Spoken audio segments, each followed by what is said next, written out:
Sony has proven time and time again that they're not actually listening to their customers' feedback. They're barreling forward with their plans, even if they've proven to be failures multiple times in a row. And now they're admitting that their live service game shift isn't going smoothly, but yet they're not calling it quits. I have a few different things to show off, but before I get into the topic, if you enjoy the content I create, check out the links in the description, join the community in my live streams, and consider supporting through Patreon or YouTube memberships. Now, we have seen so many failed live service games come out over the past couple of years, and yet companies are not abandoning this shift. Now, given the state of censorship on the internet and how there are so many games that are now being censored by companies and payment processors, it's really not shocking to see that this was really their plan all along, because if we are always required to be online for games, that means that they can monitor our activity at all times and what we're doing in a game and what we're saying in a game. So it really is just about control, and live service definitely helps them with control. Even though they're creating live service games, and that's not really the type of title most gamers want, they still at least could put in a little bit of effort, right? They're putting hundreds of millions of dollars into some of these games, and yet they're all just terrible. Nobody wants to play them. I mean, look at Concord, for example. They dumped, according to reports, $500 million into that game, from buying Firewalk Studios to putting more money into it, also investing in other forms of entertainment regarding the IP. They wanted to do TV shows and books and merchandise, so they had plans for all of that.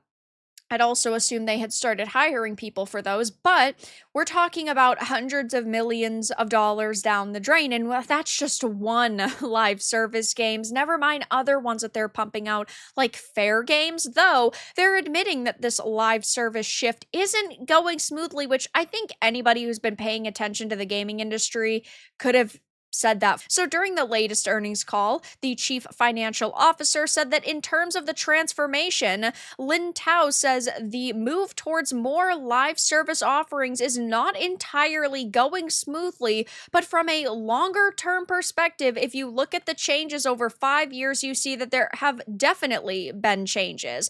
They then talked about the fact that 5 years ago, live service games were almost non-existent for PlayStation Studios, but now they have had more successful games like Helldivers 2, Gran Turismo 7, Destiny 2, and MLB The Studio. Yeah, but look at all of the massive failures they've had in games that they've already announced that seem that they're going to be live service flops. And that's just with PlayStation, never mind other companies, like with Suicide Squad Kill the Justice League, right? That was hundreds of millions of dollars, and that was wasted.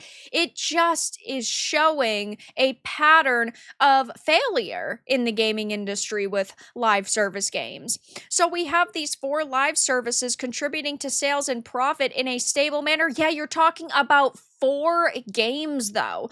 You can't run a company based off of 4 games unless you're talking about a company that is smaller, that is raking in massive profits. And despite those successes, they say that Sony recognizes that issues still remain that they need to learn lessons from moving forward. She says that the company has to make sure they introduce live service content where there's less waste and it's more smooth. Yeah, maybe they should actually be focused on hiring people who are decent at their jobs, who are not activists, and people who know how to make games. They're hiring so many juniors right now who are just brainless and mindless. They don't know how to create a game. I mean, they're still saying that they're barreling forward with Marathon even after all of the plagiarism and all of the backlash to the alpha. They're still going to put that out. I think that they should just call it quits, but no, guys.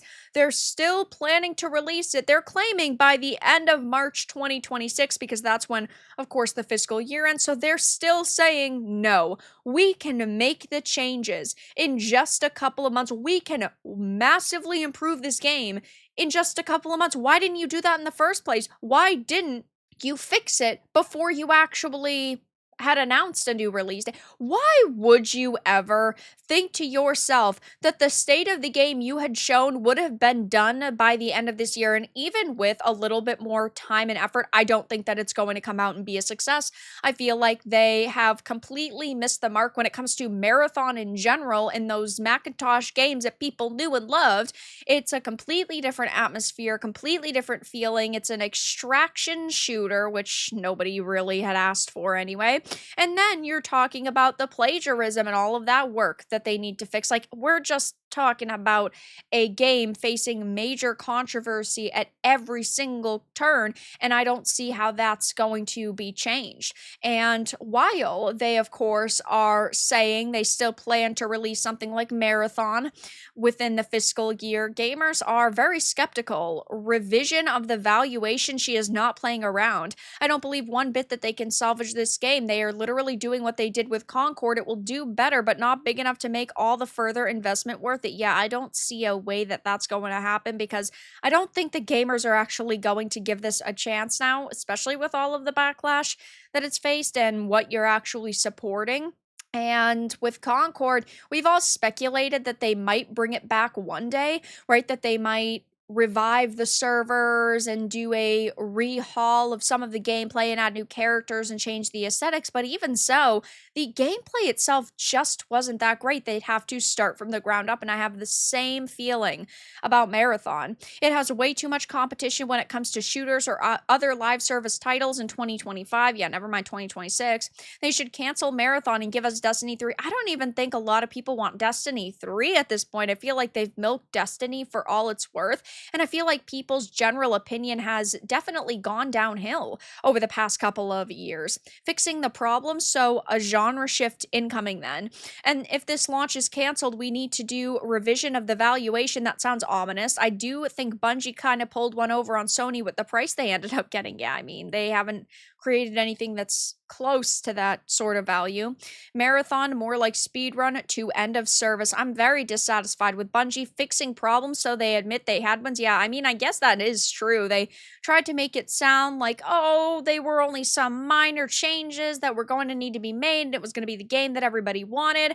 But now they're admitting that there are bigger problems than they initially let on. So even though they've had a multiple live service failures and they're seeing tons of live service games failing in the gaming industry, they are still barreling forward with these plans. You would think that they would see that their live service shift isn't going smoothly and say, you know what, maybe this isn't the direction the industry's headed in. Maybe we were wrong, but they are so committed and they are so stubborn that they are still not listening to gamer feedback after all of this time. So it will be interesting to see what actually happens with Sony and with Concord if they ever bring it back, and with Marathon if that actually releases, or with a title like Fairgames. But right now, it's just looking really bad for Sony, and yet they still cannot get it through their heads that they need to do a complete shift in their company mentality if they want to continue staying at the top of the food chain,